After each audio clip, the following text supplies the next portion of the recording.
Hello అండి, welcome to lassi Lavanya the twin sisters. ఈరోజు నేను చూపించబోయే రెసిపీ వంకాయ పచ్చడి.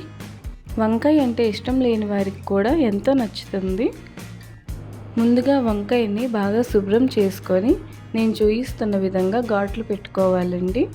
అలానే టమాటాని కూడా కట్ చేసుకొని ఉంచుకోవాలి.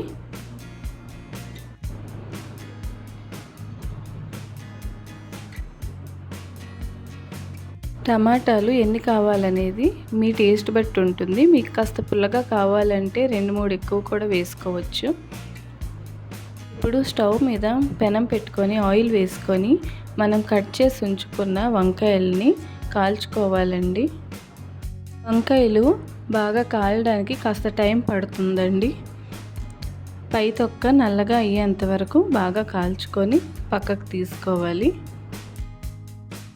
ఇప్పుడు అదే పెనంలో మరి కాస్త నూనె వేసుకొని మనం కట్ చేసి ఉంచుకున్న టమాటాని వేసి బాగా కాల్చుకోవాలి. 2 పక్కల తిప్పుతూ కాల్చుకోవాలి.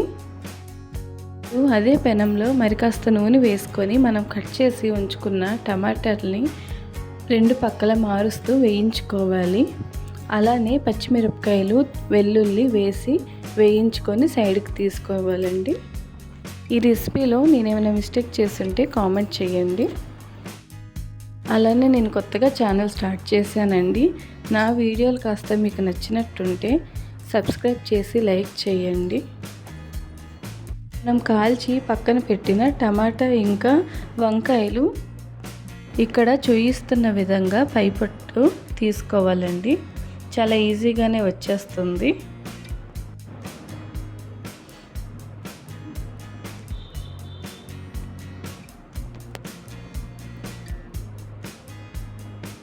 చూడండి ఎంత ఈజీగా వచ్చేసిందో. అలానే టమాటాకి కూడా తీసుకొని మనం సైడ్కి ఉంచుకోవాలి.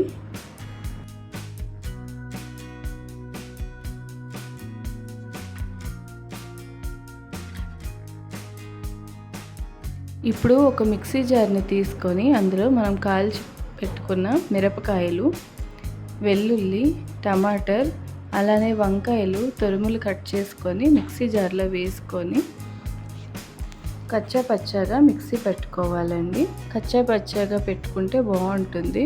ఇంకా మీకు రోలు ఉన్నట్టయితే రోట్లో రుబ్బుకుంటే ఇంకా టేస్ట్గా ఉంటుంది. ఇలా మిక్సీ పట్టుకున్నాక ఒక పెనంలో ఆయిల్ వేసుకొని జీలకర్ర, ఆవాలు అలానే కరివేపాకు, నా దగ్గర కరివేపాకు లేదండి అందుకే వేయలేదు. అవి వేగాక కట్ చేసి ఉంచుకున్న ఉల్లిపాయలు వేసి ఉల్లిపాయలు బాగా ఎర్రగా వచ్చే వరకు వేయించుకోవాలి. ఉల్లిపాయలు బాగా వేగిపోయాక పసుపు, ఉప్పు, కారం, కాస్త ధనియాల పొడి వేసుకోవాలి. వేసి బాగా కలుపుకోవాలండి. ఇప్పుడు బాగా వేగాక మనం మిక్సీ పట్టుకొని ఉంచుకున్న పచ్చడి కూడా వేసి బాగా కలుపుకోవాలి. నూనె పైకి తేలేంత వరకు మనం బాగా ఫ్రై చేసుకోవాలండి. అలాగే లాస్ట్లో కాస్త కొత్తిమీర వేసుకొని స్టవ్ ఆఫ్ చేసుకుంటే ఎంతో టేస్టీ అయిన పచ్చడి రెడీ అయిపోయింది.